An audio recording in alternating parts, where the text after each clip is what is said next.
Class 11 का मेरा पहला दिन। एक ही सपना था, इंजीनियरिंग करेंगे तो आईआईटी से करेंगे, नहीं तो करेंगे ही नहीं। वही बायोलॉजी वाले भी यही बोल रहे थे, डॉक्टर बनेंगे तो एम्स से, नहीं तो बनेंगे ही नहीं।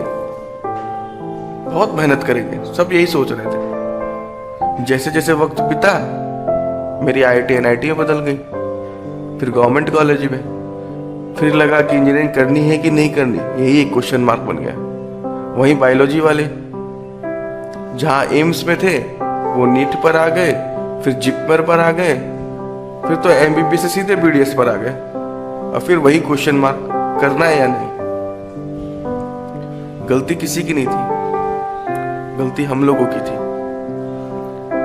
लोग गाना गा रहे थे, जेई तो टफ होता है, एम्स तो कोई निकाल ही नहीं सकता, और हम यही सोचते थे हाँ भाई टफ होता है।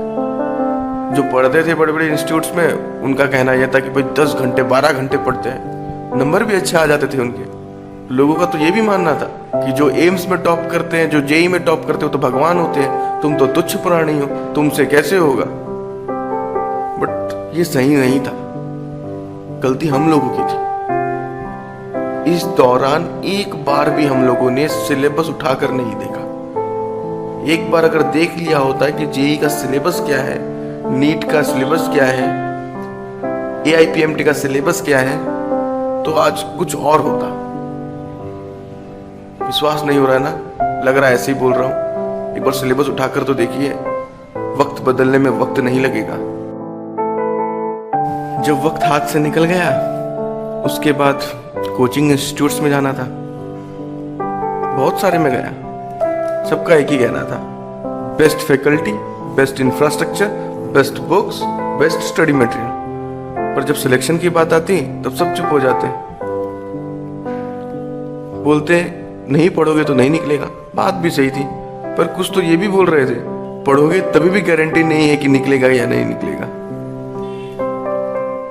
बात मेहनत की नहीं थी, बात डर लग रहा था उनकी बातों से कि मेहनत करने पे भी नहीं निकलेगा।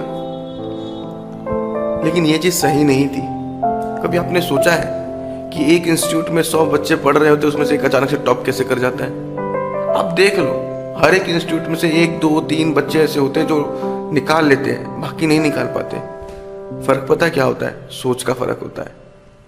बाकी ये सोचते रहते हैं टफ है, दूसरों को बोलते रहते हैं टफ है, और वो जो बच्चा होता है वो निकाल लेता है, क्योंकि उसको टफ से मतलब नहीं है, उसको डॉक्टर या इंजीनियर फ्रॉम आईआईटी या एम्स से मतलब है। और हमें किससे मतलब है? टफ से। प्रॉब्लम पता है कहां होती है? लोग डराते हैं और हम डरते हैं। बात सही भी है, अगर नहीं डरोगे तो कोचिंग इंस्टीट्यूट में क्यों जाओगे?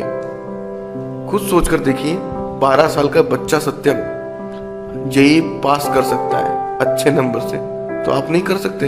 12 साल का बच्चा था। हमने तो 11th 12th पढ़ ली है, फिर से एक बार पढ़ने जा रहे हैं। आप सिलेबस उठाकर देखिए। जब मैंने सिलेबस उठाया तो मैंने ये देखा कि यार ये सब तो पढ़ा हुआ था, 11th और 12th का ही सिलेबस है। थोड़ी मेहनत करते तो निकल जाता, लेकिन नहीं, वो तो नहीं करनी थी ना, हमें तो घूमना था। बाद में पछताने से कुछ नहीं होता। एक ही बात समझ में आई, अगर कुछ बनना है, चाहे आपको इंजीनियर बनना हो या डॉक्टर बनना हो, सेल्फ बिलीव और सेल्फ मोटिवेशन बहुत जरूरी होता है। लोग डराएंगे, डरना नहीं है। लोग बोलेंगे नहीं निकलेगा, उनसे एक बार पूछिए आपने कितनी बार एग्जाम दी है। हमें जो डराते हैं ना, वो हमारे साथ ही पढ़ते हैं, और उन्होंने एक बार भी एग्जाम नहीं दिए, पर वो रट लगाते हैं कि टफ है टफ है टफ है। जब आप पढ़ते तो आपका मजाक उड़ाते हैं। पता है क्यों? उन्हें डर रहता है कहीं आप ना निकल जाओ। बातों पर ध्यान दोगे तो क्लास ही में रह जाओगे, नहीं दोगे तो टॉपर्स की लिस्ट में दिख जाओगे। मैंने बहुत सारी गलतियां की थी। सिलेबस नहीं देखा, प्रीवियस ईयर पेपर सॉल्व नहीं किए, एनसीईआरटी तो कभी खोली ही नहीं। जब तैयारी करोगे तो पता चलेगा कि मैक्सिमम क्वेश्चन आपके एनसीईआरटी से आ जाते हैं, लेकिन वो तो शुरुआत से ही सुनने में आता है, इससे तो घटिया बुक आज तक बनी ही नहीं। लेकिन सब गलत था, जो सुनते हो ना सब गलत है। बात एक ही सही है कि जो टॉप करता है वो भी इंसान है, वो भी उन 100 बच्चों के बीच में बैठकर पढ़ता है, जहाँ पे बाकी पढ़ते हैं। फर्क सिर्फ सोच का होता है, खुद पे विश्वास रहता है कि नहीं यार निकालना है, अपना एम अलग है। टॉपर्स में और आप में एक ही डिफरेंस रहेगा, वो करेंगे और आप सोचेंगे।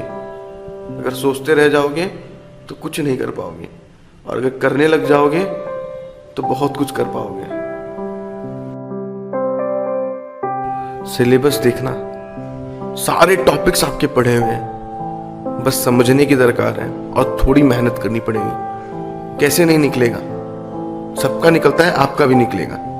दूसरों की बातों पे थोड़ा कम ध्यान दीजिए और अपने ऊपर ज़्यादा ध्यान दीजिए। हिस्ट्री उठाकर देखिए, कई ऐसे बच्चे जो 12 तक नहीं पढ़ते थे सडनली IIT में टॉप कर गए। क्या पता अगली बार आपका भी नाम आ जाए। आपको पता है IIT में 10,000 से ज़्यादा सीटें होती हैं। जो नीट एग्ज़ाम होती है उसमें 65,000 से ज़्यादा सीट होती है, और आपको सिर्फ एक सीट चाहिए होती है, फिर भी डरते हैं। सबसे चौंकाने वाली बात आपको पता है, JEE मेंस का कट ऑफ हर साल गिरते जा रहा है, और लास्ट टाइम 2017 में इसका कट ऑफ 81 तक आ चुका है।